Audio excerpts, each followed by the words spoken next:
Mister Daksha and मेरे बहुत सारे क्लाइंट्स हो चुके हैं, बहुत खुश हूं मैं, मेरे क्लाइंट्स भी बहुत खुश हैं, बहुत पैसा बना रहे हैं, आप भी मेरे दूसरे क्लाइंट हो सकते हैं, जस्ट जोकिंग। तो अपन बहुत मस्ती से सीखेंगे आज, कोई स्ट्रेस टेंशन नहीं। अपन सीखेंगे कि रिसेशन आ रहा है, जॉब्स लॉस हो सकती हैं, लोगों को दूसरा सोर्स ऑफ इनकम चाहिए, थोड़ा पैसा कमाना है, थोड़ा डर रहे हैं कि पहला स्टेप कैसे रखें इस इंडस्ट्री में, क्या सही है क्या गलत है, कहाँ जाना है, नॉलेज नहीं होती है, नॉलेज होती है तो गट्स नहीं होते हैं वो इन्वेस्टमेंट करने के, बहुत सारे रीजंस होते हैं। तो let's jump in the video. तो टॉपिक है हाउ टू स्टार्ट इन्वेस्टिंग। तो आप देख पा रहे होंगे, मैं आपके लिए बोर्ड थोड़ा क्लियर छोड़ता हूं। एक बंदा है राम और एक बंदा है श्याम, ठीक है, ये दोनों दोस्त हैं। इन दोनों ने इन्वेस्टिंग तो शुरू करी पर अलग अलग टाइम पे शुरू करी। तो एक कहावत है, द अर्लियर द बेटर। जितना जल्दी आप इन्वेस्टमेंट स्टार्ट करते हैं इन्वेस्टमेंट इंडस्ट्री में, इन्वेस्टिंग इंडस्ट्री में, चाहे वो कोई भी सेक्टर हो जो ग्रोथ देता हो, तो आप जितना जल्दी स्टार्ट करेंगे, कम अमाउंट से स्टार्ट करेंगे, उतना ज्यादा आप पैसा बना पाएंगे अपने रिटायरमेंट तक या अपने गोल्स तक, जहां तक आपको पहुंचना है। आइए देखते हैं।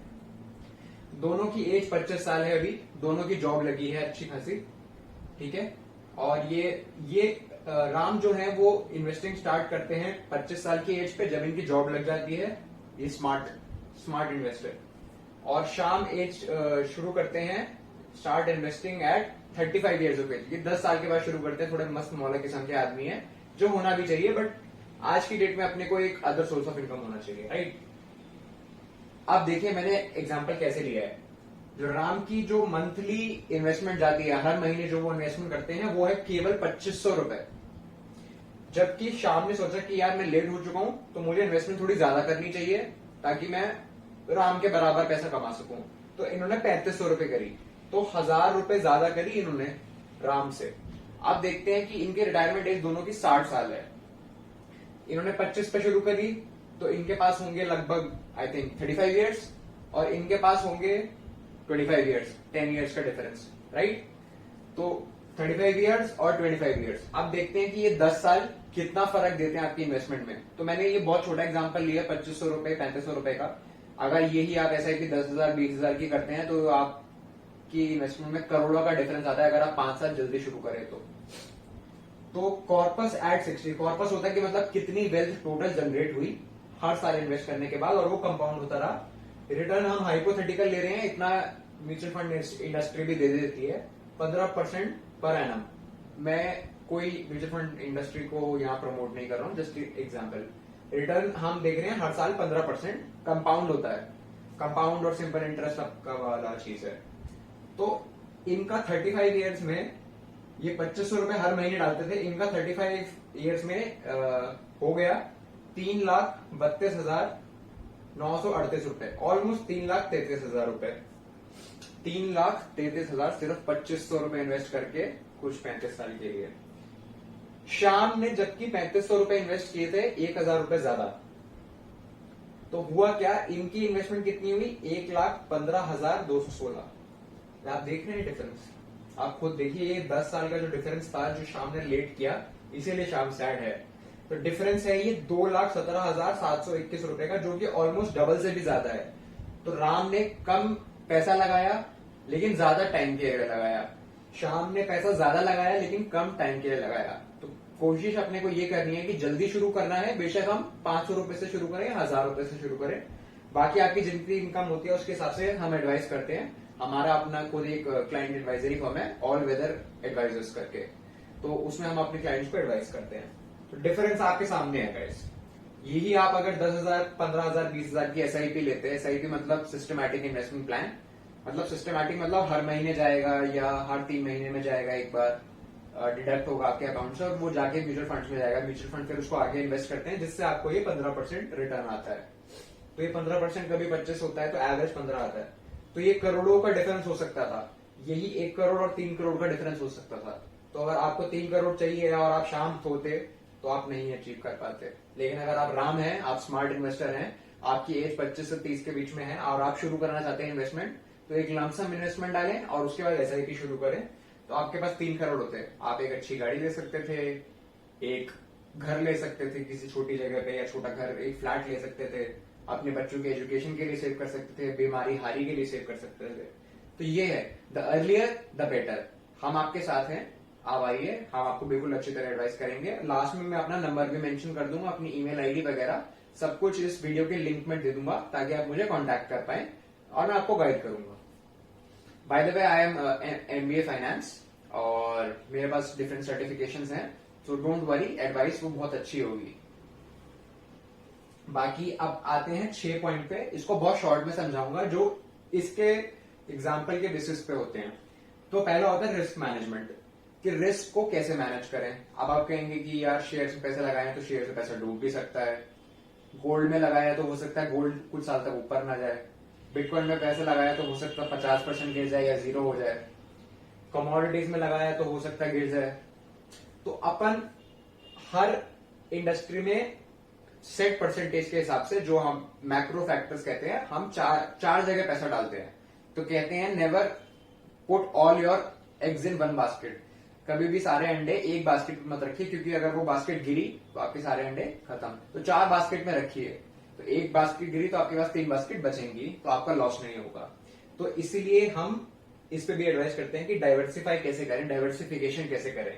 तो कहाँ डालना है, किस इंडस्ट्री में डालना है, कितना स्टॉक्स में, कितना गोल्ड में, कितना बिटकॉइन क्रिप्टो में, कितना कमोडिटीज में, जैसे आपका बहुत चीजें होती है, कॉपर होता है, वीट होती है, इन सब में भी हम इन्वेस्ट कर सकते हैं। इसमें ऑप्शंस, फॉरवर्ड, फ्यूचर सब कुछ होता है, बहुत चीजें होती हैं, तो उसको बाद में कवर करेंगे नेक्स्ट वीडियो में। तो रिस्क तो ऐसे मैनेज हो जाता है, तो 15% इसलिए अपने आप को मिल जाता है, रिस्क मैनेज हो जाता है। ऊपर से कोई कंपनी है, मान लीजिए टाटा महिंद्रा, रिलायंस, तो इनके लिए 1-2 साल बुरा आ सकता है, जैसे रिसेशन में भी आया है, बट इनके पास इतना पैसा होता है, इतना क्लाइंट बेस होता है, इतना इनका डिस्ट्रीब्यूशन चैनल होता है कि ये लॉन्ग टर्म में सर्वाइव करते हैं। जब ये सर्वाइव करेंगे तो इनकी कंपनी सर्वाइव करेगी, तो इनका share price automatically long term में ऊपर की तरफ ही रहता है। So don't worry about that, risk manage हो जाता है।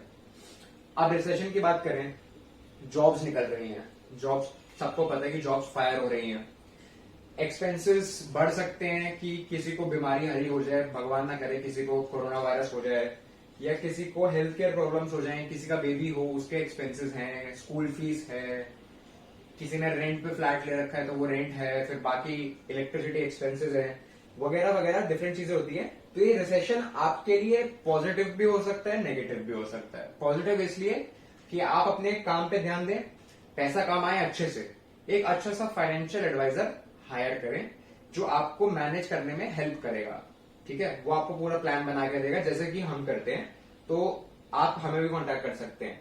तो ये आपके लिए पॉजिटिव भी हो सकता है, नेगेटिव भी हो सकता है, जैसे इसको आपको देखना चाहें। लेकिन सबसे ज्यादा पैसा जो इन्वेस्टमेंट करके बनता है, अगर वो सही जगह इन्वेस्टमेंट की जाए, सबसे ज्यादा पैसा रिसेशन में बनता है। ये मैं नहीं, ये दुनिया के बड़े बड़े लोग, रॉबर्ट कियोसाकी हो गया, जिनकी बुक है रिच डैड पुअर डैड, बहुत फेमस है वो। ऐसे बहुत लोग हैं जो कहते हैं कि रिसेशन के बाद स्टार्टअप करना, कोई बिजनेस करना, या कैश रखना अपने पास ज्यादा से ज्यादा, ताकि आप इन्वेस्ट कर पाए या बिजनेस कर पाए, तो वो बहुत पॉजिटिव रहता है। तो रिसेशन को पॉजिटिवली लें, नेगेटिवली मत लें। दूसरा, ये तीसरा पॉइंट है अपना सोर्सेज ऑफ इनकम। मान लीजिए इस टाइम शाम को हम स्मार्ट मानते हैं और राम को हम थोड़ा डल मानते हैं इस केस में, कि शाम ने जॉब के साथ साथ कुछ इन्वेस्टमेंट्स करी थी पहले से, या उसके फादर का बिजनेस था, या उसने साइड बाय साइड कुछ स्टार्टअप स्टार्ट किया था, मान लेते हैं स्टार्टअप स्टार्ट किया था। तो राम की जॉब रिसेशन में, शाम की जॉब और राम की जॉब रिसेशन में चली गई, इनकी फायरिंग हो गई। तो राम के पास तो इन्वेस्टमेंट तो थी, लेकिन कैश फ्लो नहीं था ना, हर महीने पैसा नहीं आता था स्टार्टअप से या जॉब से। इसने स्टार्टअप नहीं किया राम ने, लेकिन शाम ने स्टार्टअप किया था, ठीक है। तो इस पॉइंट ऑफ व्यू से अलग अलग सोर्सेज ऑफ इनकम होनी चाहिए। कल को अगर आपकी जॉब नहीं रहती, या आपका बिजनेस फेल हो जाता है, कि कोई गवर्नमेंट रेगुलेशन आई कि टोबैको नहीं खाना चाहिए, तो टोबैको इंडस्ट्री इफेक्ट हो जाती है, बहुत एम्प्लॉयज और उसमें बिजनेस इफेक्ट होते हैं। मैंने पर्सनली ये अपनी फैमिली में देखा है। तो उसके लिए अलग अलग सोर्सेज ऑफ इनकम होनी चाहिए। तो एक इन्वेस्टमेंट है, एक सोर्स ऑफ इनकम। ऐसे ही रियल एस्टेट भी इन्वेस्टमेंट में ही आता है, गोल्ड भी इन्वेस्टमेंट में ही आता है। तो ये आपको रेंटल इनकम दे सकते हैं, महीने का रेंट आ सकता है आपको, ठीक है। ऐसे ऐसे होता है। तो अगर जॉब और बिजनेस फेल हो गया आपका, और आपके पास और कोई सोर्स ऑफ इनकम नहीं है, no income, life will be very tough. तीसरा, अपना चौथा पॉइंट है कंपाउंडिंग। तो एक होती है एफडी, अपना जो फिक्स डिपॉजिट हमने सबने बचपन से सुना है, जो बहुत रिलायबल रहता है, और एक होते हैं अदर एसेट जैसे स्टॉक्स, गोल्ड, क्रिप्टो वगैरह ये सब। तो होता क्या है, अगर आपकी 1 लाख रुपए की एफडी है, उस पर इंटरेस्ट मिल रहा है 6%, लेकिन वो सेफ इंटरेस्ट है, म्यूचुअल फंड की तरह नहीं है कभी 15 कभी 25 कभी ये, लेकिन आपको सिर्फ साल का 6,000 रुपए मिलेगा, जो कि टैक्सेबल भी होता है। जबकि अगर आप यहाँ पे इन्वेस्ट करते हैं, यहाँ पे 5 साल के लिए आपको हर साल 6,000 रुपए मिलेगा, 30,000 रुपए मिला। जबकि आप अगर यहाँ पे म्यूचुअल फंड में इन्वेस्ट करते हैं, गोल्ड क्रिप्टो में इन्वेस्ट करते हैं, तो क्रिप्टो में जैसे इन्वेस्टमेंट करते हैं, तो अगर आप मान लीजिए आपने 1 लाख रुपए लगाया, आपको मिला पहले साल का रिटर्न 10%, 10,000 आपने कमाया, तो वो 1 लाख में ऐड हो जाता है, तो आपकी इन्वेस्टमेंट अब हो गई 1,10,000 की। लेकिन जबकि एफडी में 1 लाख की 1 लाख ही रहती है, तो जब वो 1,10,000 हो गई, तो अब जो नेक्स्ट इंटरेस्ट मिलेगा वो 1,10,000 पे मिलेगा, तो ऑटोमेटिकली वो इंटरेस्ट बढ़ता रहेगा, कंपाउंड होता रहेगा। जस्ट लाइक एक प्लांट है, उसमें से स्टेम्स निकलती हैं, उसके स्टेम्स में से स्टेम्स निकलती हैं, उसके स्टेम्स में से स्टेम्स निकलती हैं। So I hope you get my point. अपना 5वां पॉइंट है, हमेशा अगर आप एक इन्वेस्टर हैं, कभी भी ट्रेडर ना बने। मेरे हिसाब से इस दुनिया में ट्रेडर हमेशा एंड में पैसा रख के जाता है, चाहे वो कितने ही बड़े ट्रेडर रहे हो दुनिया के, वो एंड में हमेशा एक ऐसा ट्रेड लेते हैं जब वो समझते हैं कि मैं बहुत सक्सेसफुल हो गया हूं, तो वो एक बहुत बड़ा ट्रेड लेते हैं कभी कभार, और सारा पैसा हार जाते हैं। तो कभी भी ट्रेडर ना बने, इन्वेस्टर बने, ताकि लॉन्ग टर्म में सक्सेसफुल रहे। तो लॉन्ग टर्म व्यू हमेशा लेके चले। आपका रिस्क एपेटाइट कितना है, आप रिस्क कितना ले सकते हो। अगर आपकी एज 25 से 30 के बीच में है, आप मैरिड नहीं हो, आपके ऊपर कोई लोन नहीं है, तो आप रिस्क काफी ले सकते हैं। तो आप रिस्कियर एसेट्स की तरफ जा सकते हैं, जो आपको बहुत ज्यादा रिटर्न देंगी लॉन्गर पीरियड ऑफ टाइम में। और अगर आप ओल्ड एजेड हैं, या आप मैरिड हैं, या फिर आपके बच्चे हैं जिनके एक्सपेंसेस हैं, तो आप रिस्क कम लेंगे, तो आप स्टॉक्स में थोड़ा कम लगाएंगे, गोल्ड में लगाएंगे, थोड़ा थोड़ा कमोडिटीज में लगाएंगे। लेकिन अगर आप यंग एज में हैं, तो आप ज्यादातर पैसा स्टॉक्स, गोल्ड, क्रिप्टो में लगाएंगे, इन तीनों चीजों में। Expectations always hurt. आपको एक्सपेक्टेशन है कि एग्जाम में आप गए, बहुत तैयारी करी, नंबर दूसरे से कम आए, दैट इज लक। तो कभी भी एक्सपेक्ट ना करें, एक्सपेक्टेशंस ऑलवेज हर्ट। आप मार्केट में इन्वेस्ट कर रहे हैं, आप मानिए कि ये पैसा मेरे को बहुत टाइम के लिए नहीं चाहिए, जो मेरे खर्चे हैं वो मेरे पास मेरे बैंक में पैसा रखा है, ये बहुत टाइम के लिए जो पैसा मैं इन्वेस्ट कर रहा हूं, वो पैसा मेरे को बहुत टाइम के लिए नहीं चाहिए। तो एक्सपेक्टेशन मत रखिए। हाँ, बेसिक अपना एक बेंचमार्क हम सेट करते हैं कि जैसे निफ्टी 50 इंडेक्स है, या सेंसेक्स है, या और भी कोई इंडेक्स होते हैं, जैसे मेटल फार्मा का इंडेक्स होता है, उसने अगर सालाना में एनुअली 10% का रिटर्न दिया, तो हम फाइनेंशियल एडवाइजर्स ट्राई करते हैं कि हम उसको बीट करें। अगर उसने 10% दिया, तो हम 15% दें।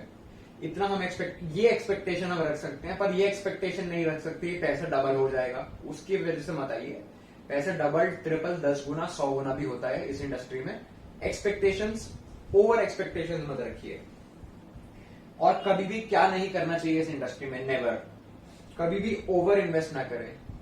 कई लोगों को क्या लगता है कि उन्होंने एक साल में कोई शेयर लिए 4-5, तो उन्होंने उन शेयरों ने उनका पैसा डबल कर दिया, तो उनको लगता है कि अब वो भाई वो बहुत बड़े इन्वेस्टर हो गए हैं, उनको पता है कैसे मार्केट वर्क करता है। अगले साल उन्होंने अपना और पैसा डाल दिया, जबकि प्रॉफिट निकाल लेना चाहिए था, उन्होंने उतना ही पैसा और डाल दिया उन्हीं शेयरों में, और वो शेयर 50% गिर गए, तो वो मात खा गए। तो ये रिस्क मैनेजमेंट और ओवर इन्वेस्टिंग साथ goes hand in hand. Over invest, अगर आप रिस्क मैनेजमेंट करते हैं, तो आप ओवर इन्वेस्ट नहीं करेंगे। कभी भी ओवर इन्वेस्ट ना करें, उतना इन्वेस्ट करें कि वो जो अमाउंट जो इन्वेस्टमेंट में जा रहा है, वो आपको लंबे समय में आपको उसको निकालने की जरूरत ना पड़े। तो बेशक 1,000 रुपए से शुरू कीजिए या लाख रुपए से शुरू कीजिए, पर अपनी इनकम को ध्यान में रखते हुए कीजिए। और एक बहुत बड़ी कहावत है जो बहुत बड़े बड़े इन्वेस्टर्स ने कहा है कि कोई भी चीज या कोई भी एसेट, जैसे शेयर्स हो गए या कुछ भी हो गया, अगर वो आपको समझ नहीं आती है, तो किसी फाइनेंशियल एडवाइजर की एक्सपर्ट हेल्प लें। कभी भी बिना सोचे समझे किसी चीज में इन्वेस्ट ना करें, क्योंकि जब तक आपका भरोसा उस कंपनी में, उस इंडस्ट्री में, उस एसेट में या ग्लोबल इकोनॉमी में नहीं है, बहुत वास्ट में ले गया, छोटे से बड़े पे, कंपनी से ग्लोबल पे ले गया, तो अगर आपका भरोसा उन चीजों पे नहीं है, तो आप इन्वेस्ट करेंगे तो आप डाउट में रहेंगे कि यार मैंने सही किया कि नहीं किया। ठीक है, और अगर आपके पास टाइम नहीं है ये सब चीजें मैनेज करने का, तो SIP is the best way to go. लेकिन क्या हमें इस समय स्टॉक्स में इन्वेस्ट करना चाहिए, गोल्ड में इन्वेस्ट करना चाहिए, बिटकॉइन क्रिप्टो में इन्वेस्ट करना चाहिए, कमोडिटीज में इन्वेस्ट करना चाहिए, कहाँ इन्वेस्ट करना चाहिए, ये सबसे मेन मुद्दा है। अगर आपने गलत जगह इन्वेस्ट कर दिया तो आप 2 साल तक लॉस में रहेंगे, बट इवेंचुअली ऊपर जाएंगे, बट जो आपका मोटिव था वो पूरा नहीं हो पाएगा। तो उसके लिए फाइनेंशियल एडवाइजर्स होते हैं, जैसे हम हैं, हमारी पूरी एक फर्म है, we are all weather advisors. हम हर समय में, हर मौसम में, हर वेदर में आपका साथ देंगे। तो लिंक डिस्क्रिप्शन में दूंगा मैं सारे, तो आप उसमें से मेरे को कांटेक्ट कर सकते हैं, and we can be like a strong family and so on so forth. So I hope आपको ये सेशन समझ आया हो। Please give a like, do subscribe to the channel, और बेल आइकन क्लिक करना ना भूलें। उससे जो भी मेरे वीडियोस होंगे वो आप तक पहुंचेंगे। अगला वीडियो बहुत ही जल्दी आएगा, और कमेंट्स में जरूर मेंशन कीजिएगा कि आपको ये वीडियो कैसा लगा, या आप अगली वीडियो में क्या देखना चाहते हैं। थैंक यू, शुक्रिया, बाय बाय।